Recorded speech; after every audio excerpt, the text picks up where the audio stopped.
Hello everyone, Keith here with Hot Hardware, and we wanted to share our experience with the latest from DJI, the Mavic 3.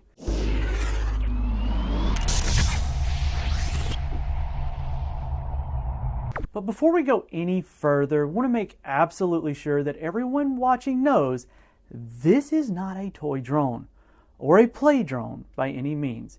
This is a straight up workhorse of the highest pedigree. Now that doesn't mean you can't have fun with it, because we certainly have since getting it in hand. What we were hoping to do today was actually showcase the DJI Master Shot system, how that works to basically turn you into a film pro with self-guided stylistic shots. Unfortunately, that feature isn't quite ready yet, so we're going to give you a hands-on overview of how life with the Mavic 3 is right now. First off, you'll want to get your Mavic 3 flight worthy, which is easier than ever. The newly upgraded gimbal protector is a smash out of the ballpark. In the past, you've had to deal with a little plastic cover on the gimbal, but now, with the Mavic 3, you have a full-on muzzle that straps around the entire drone and even holds the props in place.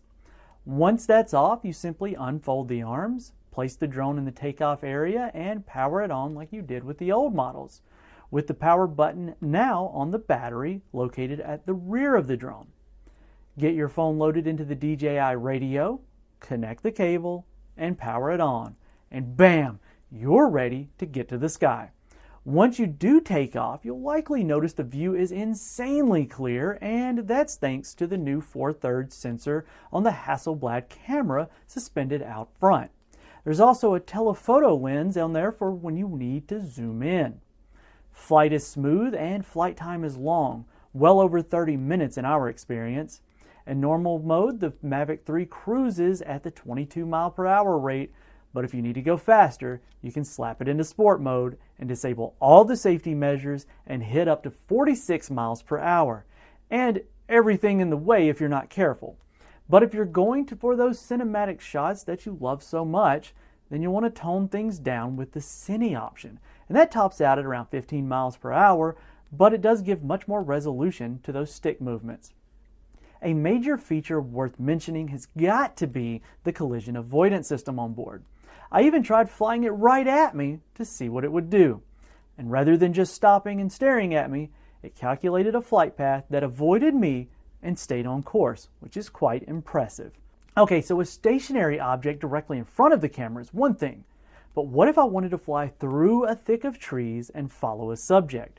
In this case, I was the subject, and I was trying to follow myself while flying. So this entire experiment was really awkward, and I was convinced that it would be the last time that I'd be flying the Mavic 3. But to my surprise, the Mavic 3 managed to stay with me and avoid not only the trunks of the trees, but made corrections for the changes in elevation and avoided the bottom of the tree canopies. Okay, so flight is good, fast, fun, and long. But what about when you're ready to go home? The return to home feature of the Mavic series tends to improve with every release, and it's no different here. We love the option for the return to home to not have to go to a predetermined height, fly back, and then land. Now you can set it to navigate around obstacles. When you do, you actually end up with some really cinematic return flights. But how good is the option for really navigating around things? Well, we put that to the test, setting the Mavic 3 on the other side of a set of trees from its takeoff point, facing under the canopy. Then we hit the return button to see what she did. To be honest, it was quite impressive watching the Mavic 3 navigate itself around in such a smooth flight manner, and I'm now personally jealous of its automated flight skills. Overall, the experience has been really good with the pricey DJI Mavic 3. We're talking around $3,000 for the Fly More kit that we had for review, and while the footage is absolutely breathtaking in quality, we can't help but feel a little bit let down by the lack of master shots. We're hoping that we can hold on to the unit long enough to follow up with another feature showcasing how it can take our camera drone skills from mediocre to magnificent, so stay tuned for that.